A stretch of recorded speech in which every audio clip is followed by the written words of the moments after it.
Alright, today we're joined by Cam, who is going to show us his Fire Merlin deck list. Before we start the video, I'd like to give a shout out to Card Merchant Nelson. They sell a lot of different trading card related products on their website, including Grand Archive singles, and also have a YouTube channel where they upload Grand Archive gameplay and deck tech videos, so make sure to check them out.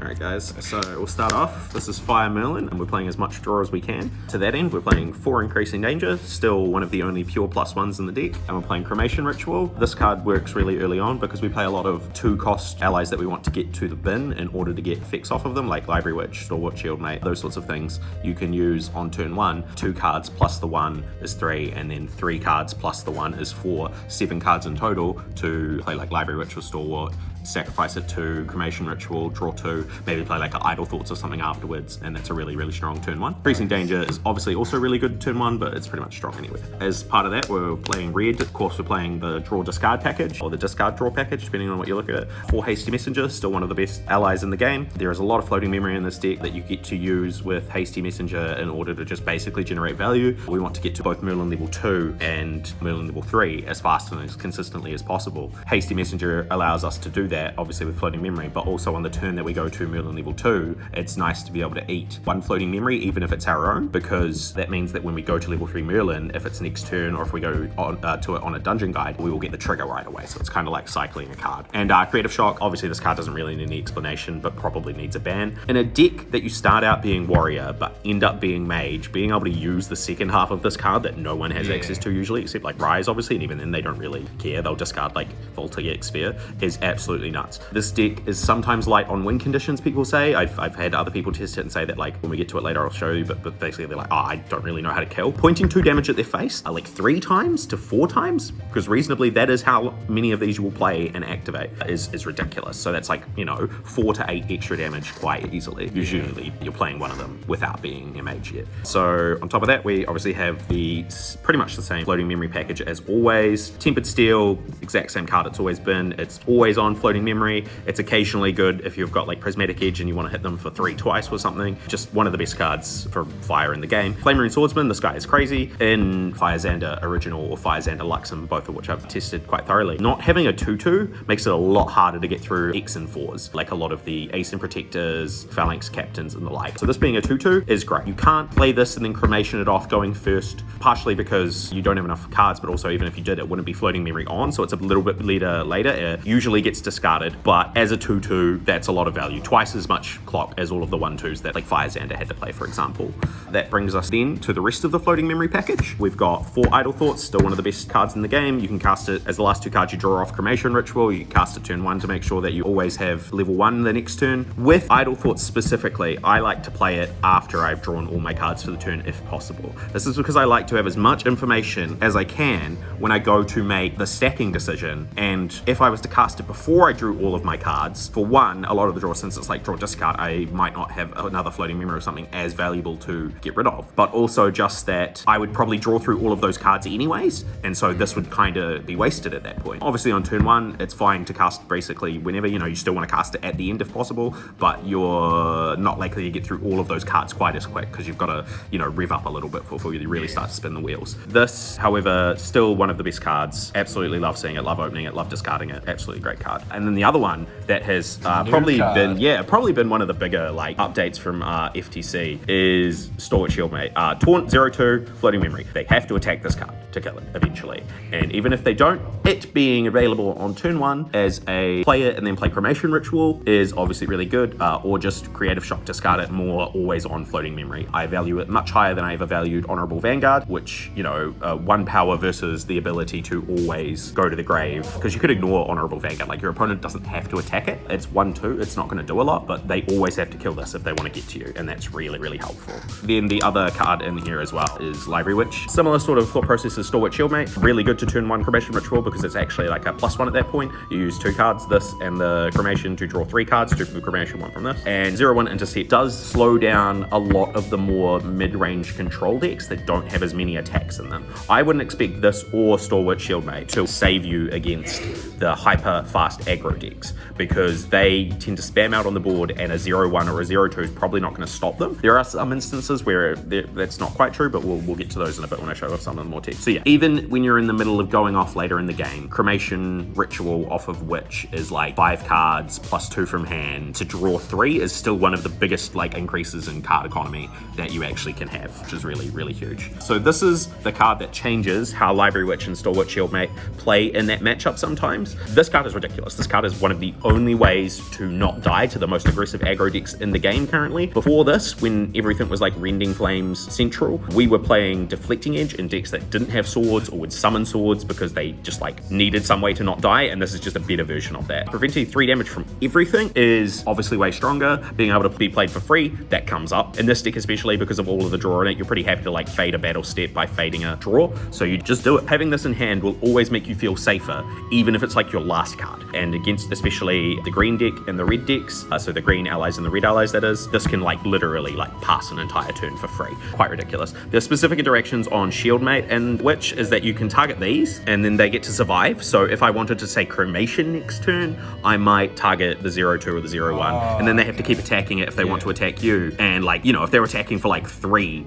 anyways, you are fading all of the damage. So it depends, but it does come up. It does come up. It's not a situation that never arrives, so you should be aware of it. Coming out of that, we are playing 4 Dungeon Guides. We still want to get to the top end of our game as fast as possible. Merlin is an absolute powerhouse. Getting there as quickly as possible is the whole point. This is absolutely disgusting going first because you can get to Merlin sometimes, eat their floating memory if they're like, you know, getting up to go to level 1 or something, and then play this and go to Merlin level 3. I wouldn't play less than 4 because I like to draw it. I like to open it, and I discard a lot of cards, so it's never dead, and I use a lot of cards in memory every turn, so it's never dead. I think playing 3 is a real scourge on this game currently. So this is the payoff. It's pretty standard payoff. This one isn't going to like blow anybody's minds, but we're just doing this. This sort of Avarice draws 2 cards. This becomes play 1 down, draw 2 cards. This was really strong last. It was like obviously the backbone of the Wind, Lorraine, Drawn Blade decks, which were fine. You know, they were really good. But this is the full crux package I'm currently playing. There are excuses to be made for playing maybe a couple of Ghosts of Pendragon, or like I've seen people playing Spirit's Blessing as well, but I like it to be slim, and I like it to be filled with as many other cards that I can play all the time as opposed to stuff I play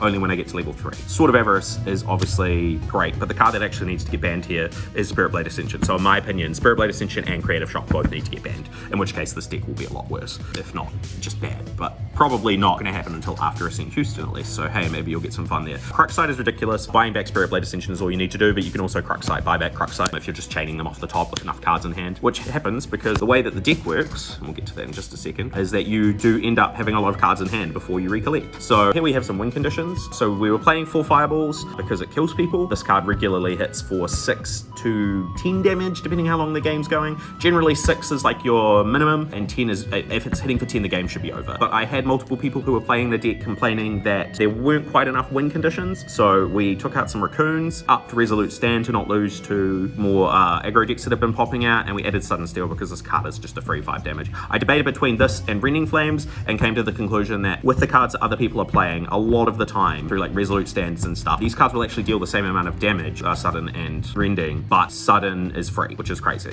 Like, I've had people use like Devastating Blow as well and all those sorts of things, but like, you're just not going to beat a free card because you do still need 2 cards to play every Fireball. So a lot of the turns you have like 12 cards in hand in order to be able to play like 4 Fireballs, you know, and if you wanted to play a Rending on top, that would suddenly be like 16 cards in hand. And I know these numbers sound ridiculous, but trust me, this deck gets there. The last piece in the main is to Disintegrate. This is to play through the biggest part of this deck that's clearly not in here, and that is Incarnate Majesty into the Majestic Spirit. It is a card and a combo that I believe, yeah, the horse. It is a card and a combo that I believe does not do enough. I've versed a lot of people playing it. I know a lot of people who are building around it, and I think every time somebody summons the horse against me by playing like 6 to 3 memory for it, they could have just killed me if they tried harder. That's why this deck is on Fireballs and Sudden Steals as opposed to summon a 14 and hope it gets me there. There are some long games against other Merlin decks where occasionally it feels like horse would maybe be like the mirror breaker or like the match winner, right? But Disintegrate just says no. You regularly cast this card for 2 mana, you regularly cast this card for 0 mana. It answers all of the humans like Phalanx, Captain, Ace and protectors, it answers all of the regalia, obviously. Like, I don't need to explain very much that this card kills anything, but the frequency in which you actually do cast this card for such minimal amounts makes it quite ridiculous. It's hard to beat disintegrate your horse, shoot you 4 times with fireball, attack for 8, you know? Like, that is a play that a lot of the time just game winning. So that's the main deck for now. In the material deck, we don't have anything too crazy. Obviously, Spirit into Lorraine. We're choosing Lorraine because we want to summon a sword more than we want to have 2 Enlightened counters. There is a green deck that plays more Enlightened counter heavy, like a green Merlin deck that plays more Enlightened counter heavy stuff. It starts with Rye, but I still think that Sword of Seeking, Lorraine, and in green Tactful Sergeant at that point would just be better. Obviously, we go to level 2 Merlin. You want to get a counter on this before we get to level 3 Merlin, and doing so by eating their memory is great. Obviously, it's insane because it's -1 resource for them basically, but eating your own is fine. You will replace the card by getting 1 level and then getting the 1 counter and then getting the extra level counter here to draw a card. And the reason that that's crazy is because this card is fast, right? So we can do this before we recollect. So if you draw a card off this, and let's say we just draw a card off like GCR, that's minimum 2 cards. If either of them are this, suddenly you've drawn 2 more cards and put a card into memory. If you have any more cards than that, like, you know, you can start comboing off like this. Like if we just have, you know, this into like this is our hand, you know, we've got a Crux Sight and a Spirit Blade Ascension. Well, we can go Spirit Blade into 2 more cards, into 2 more cards down, play the Crux Sight, draw another card, and get back the Spirit Blade Ascension. Into Spirit Blade Ascension, draw 2 more cards. So every Crux Sight and every Ascension in hand is like exponential almost in terms of like value, and it is, I would say, currently the strongest thing you could be doing in this game, to the point that that's the deck. Like, doing this is the whole deck. There are cards that people will say will like slow you down or beat you. A couple of those are Nullifying Lantern and Tithe Proclamation. Nullifying Lantern because it turns off any fire interactions you have, which we do have 1 of, they'll get to, and Tithe Proclamation. The problem with these cards is anytime your opponent takes the time off to cast them is an extra turn that you get another level, and your fireballs become more deadly, your disintegrates become more free, and so on and so on. Tithe Proclamation, same problem as the recollection thing, but that makes it so crazy. We can often just draw 3 cards on their turn. If you go Tithe Proclamation, summon out Sword of Avarice, draw 2, Crux Sight, draw and get back Ascension, that's 3 cards on their turn. You can draw a card off your Library Witch and then Creative Shock on their turn, and that's 3 cards on their turn. So this card isn't really good at stopping us, but it is a decent job of slowing us down, and is pretty good into Rise sometimes, because it means that they take a little bit longer to win, and that means that we have a little bit more time to maybe get underneath them with like some fireballs and stuff. That's really strong there. And also, like, occasionally in the mirror you do cast this card after like playing 3 Ascensions and laugh, because you're like, I got to draw like 6 cards and you don't, you know, it'll take you much longer to get there. So obviously this Sword of Avarice, that card, you know, very important. It's the whole kit and caboodle. But Drawn Blade, this one also kind of doesn't need an explanation, but it's just it doesn't ever come out before you hit level 3,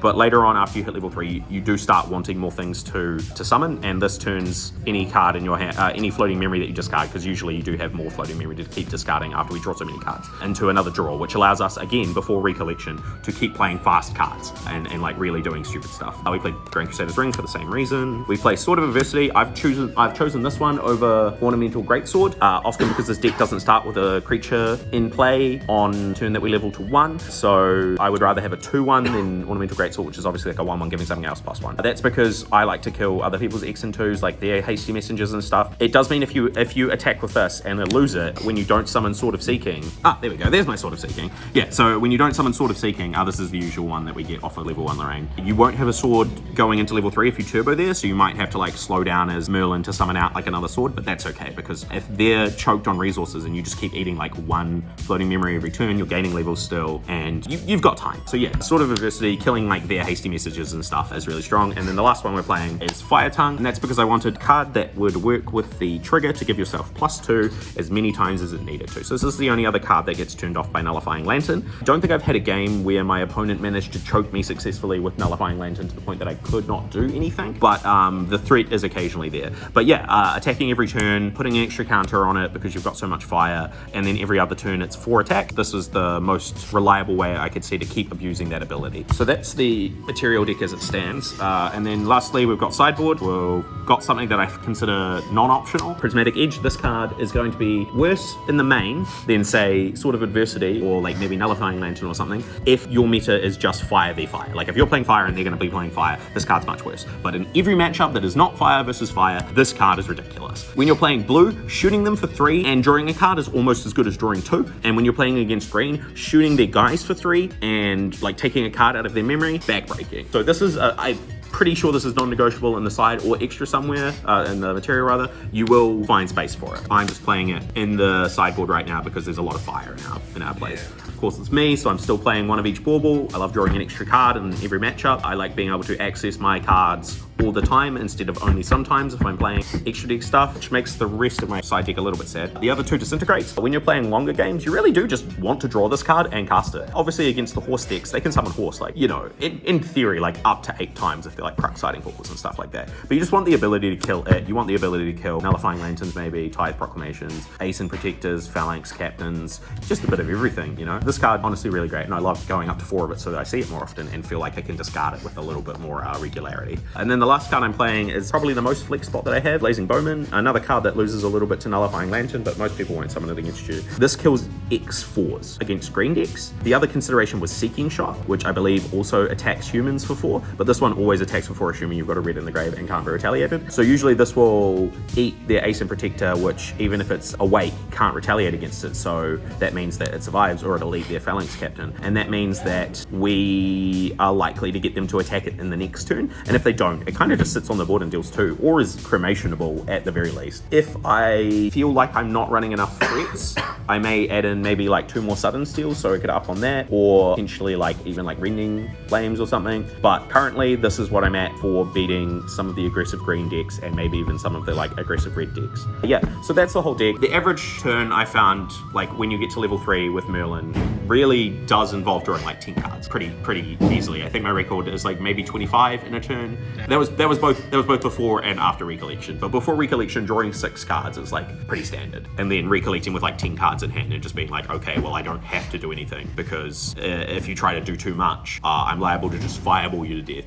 And if you try to do too little, I'm going to spin my wheels a bit more and draw even more cards, and eventually I'm going to have 4 fireballs that deal like 8 damage each, and you're going to die. So I hope this helps some people, because there's been a lot of talk about like making Merlin good and making Merlin playable. In my opinion, this version of the deck that doesn't play horse is the one that is most likely to win games against all of the other versions that I've seen. Sweet. Well, thank you very much for the deck. Shout out to Card Merch Nelson.